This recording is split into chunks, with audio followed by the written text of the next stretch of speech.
Hello and welcome back to the channel everyone.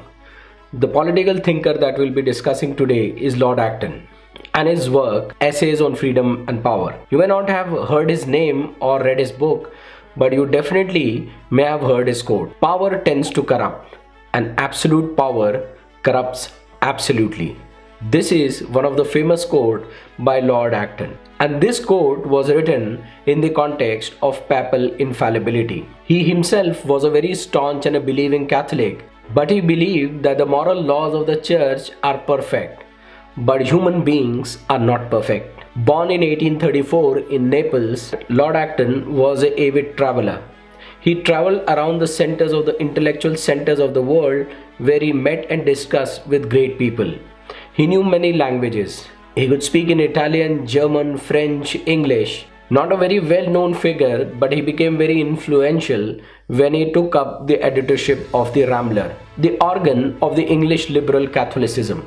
Though during his lifetime, he didn't publish any book, but he worked on a monumental work, History of Liberty.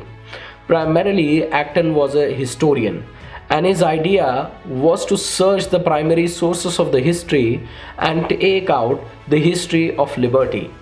But such an extensive effort was not possible for a single human being in a single lifetime. Hence, the work never got published.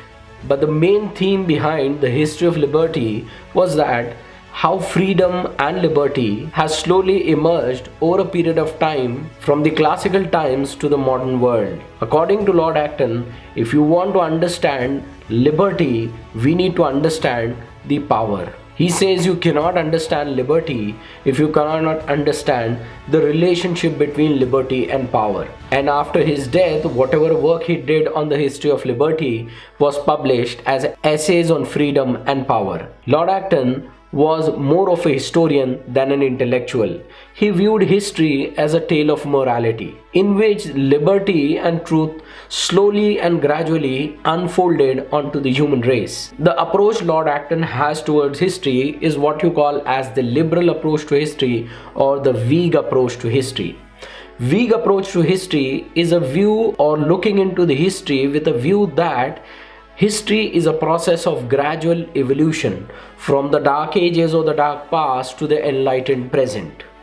And that is how Lord Acton viewed the history of liberty, as a process of gradually increasing freedom. Contrary to some of the modern historians like Ranke and Carlyle, they view history as a history having no direction or no pattern, no historical event being connected to one another. There is no gradual evolution of any idea in the history of humanity. That is what is the approach of some of the modern historians towards looking into history. But history of liberty, Acton says, is the deliverance of man from the power of man. Put in another words, liberty actually means when you free human beings from the power and ruthless treatment that is being given by the all-powerful rulers. All throughout the medieval period in Europe, we see there is a gradual tug of war going on in between two competing ideas about statecraft. One is the evolution of democracy coming up as a representation of people,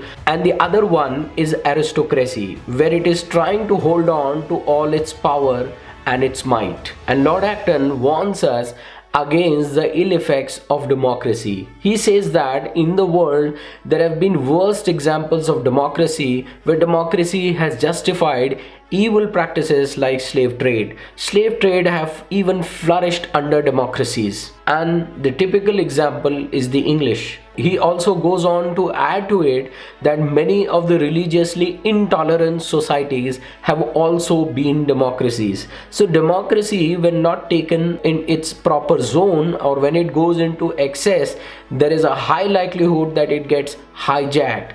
And hijacking the democracy, according to Lord Acton, is simple.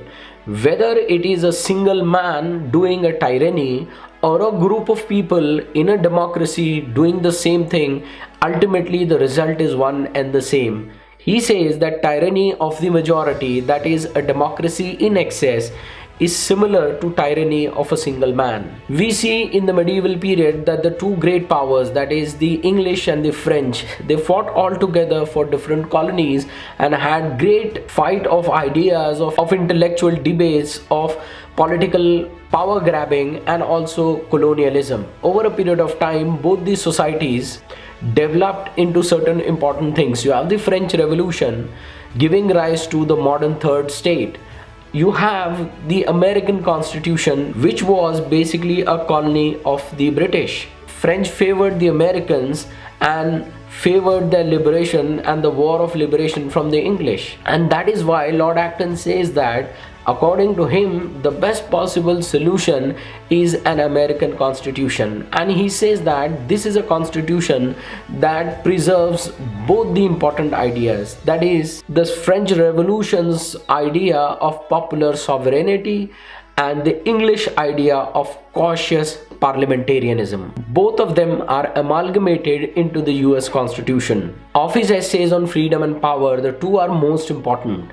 One of the essay, it deals with history of freedom and antiquity. This essay stresses on the intellectual history of freedom. The second essay is an essay on freedom and Christianity. And this essay focuses on the institutional history of freedom. So let us end today's video with one of the very important quotes on freedom and liberty by Lord Acton. He says that the most certain test by which we can test a country and judge whether the country is really free or not, then the parameter, he says, you have to look into the amount of security granted by that country to its minorities. These are the ideas of Lord Acton on freedom and power.